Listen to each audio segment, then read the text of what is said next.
શ્વાસ એટલે મારા ને તમારા શ્વાસને યાદ રાખો, જેટલો માણસ શ્વાસ રોકી શકે ને એટલા જ શ્વાસ છોડી શકે.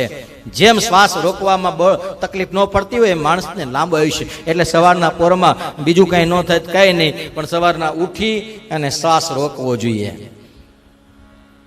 રોકો, પછી 2 મિનિટ 1 મિનિટ રોકવાનો, આમ લેવાનો પેલા, પછી 2 મિનિટ રોકવાનું, 4 મિનિટ છોડવાનો. આને પ્રાણાયામ કહેવાય. આ તો મારી ભાષા છે, પ્રાણાયામનું જે કાંઈ હોય તે. પણ શ્વાસને પેલા લેવો, રોકવો, પછી છોડવો, એ પ્રાણાયામ છે. આવા જે નિત્ય પ્રાણાયામ કરે છે એને આસન જીતવામાં, જે શ્વાસને જીતે છે એને આસન જીતવામાં સરળતા રહે છે. એટલે જીતાસનો, જીત શ્વાસો, પછી જીત સંગો. જીત સંગો એટલે જે માણસ સંગ જીતી જાય, અસંગ બની જાય. ઘણી વખત ઘણા બધા વચ્ચે હોઈએ, કેવડું મોટું કુટુંબ હોય પણ કુટુંબ આપણને જ્યારે ધ્યાન દેતું બંધ થઈ જાય ત્યારે આખા કુટુંબમાં આપણે એકલા પડી જઈએ ને. કેટલાય માણસો જાત્રામાં આપણી સાથે હોય પણ બધા આપણને જુદા પર મૂકીને વ્યા જાય. પછી કેવું હલાય? હા, એ તો આ બધા હારે હોય એટલે એકબીજાને ભરોસે હાલે. રમાબેન ને પૂછો જી કેમ થયું તિરુપતિ, કોઈની વાટે રે?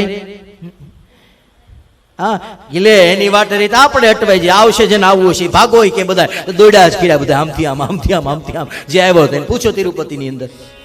પછી ખબર પડી ગઈ કે અહીંયા કોઈનું આપણો માર્ગ આપણે હાથે જ કાપવાનો છે.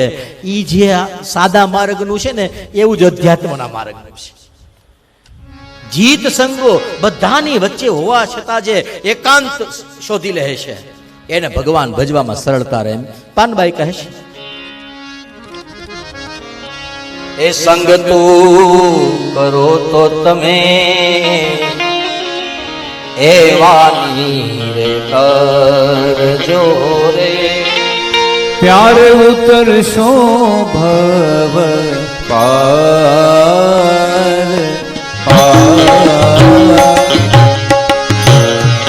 એ ભાઈ રે સંગ તું કરો તો તમે એ વાની રે કરજો રે, પ્યારે ઉતરશો ભવ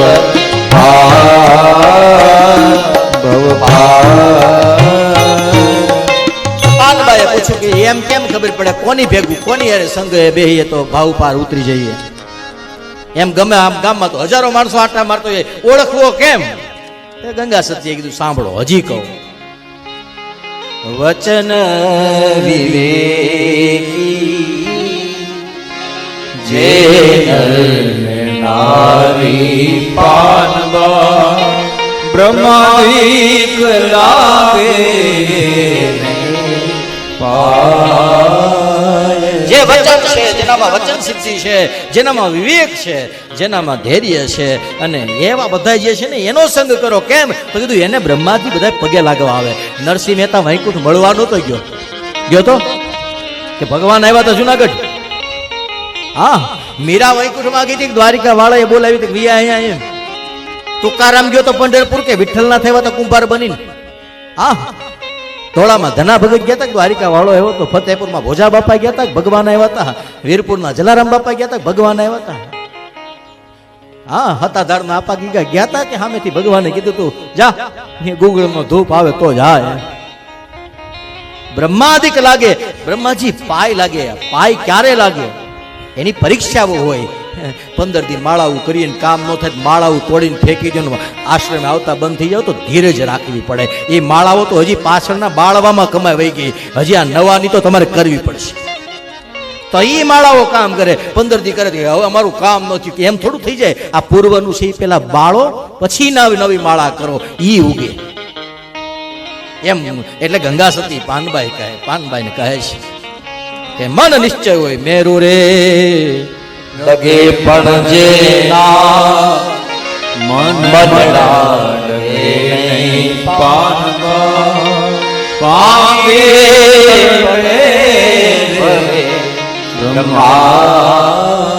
અને સાસુઓની આંખમાંથી આંસુઓની ધાર થઈ ગઈ. અરે રે આવી જ્ઞાનની વાતું. અરે ગંગા સતી પાનબાઈ માન પૂછ્યું, માં આ બધી વાતો કેમ તું વારા ઘડી આવી વાતો તું જ્યાં ગમે ત્યારે કરતી હોય તો મજા આવે, તું ક્યારેક જ આવું બધું મોતી મને દે છે, આવી બધી વાતો કેમ ત્યારે કીધું કે એ તો સમય આવે ત્યારે થાય.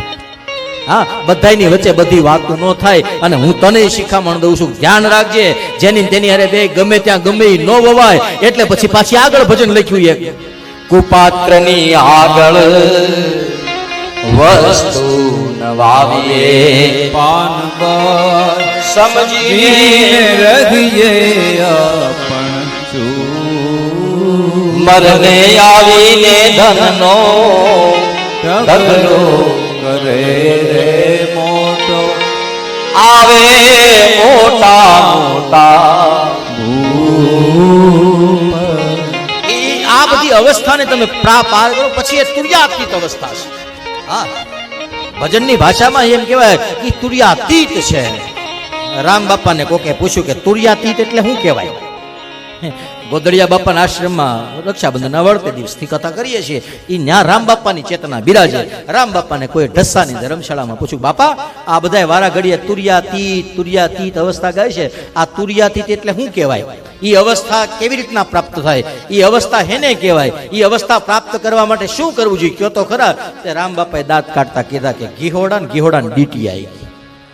હા, ઘીહોડા તુર્યું કહેવાય ને. એ કે તુર્યું ડીટ્યું. એટલે કીધું કેમ? તો કીધું તુરિયાના ડીટિયા હોય તો જ તુરિયા થાય, પણ તુરિયાના ડીટિયાના શાક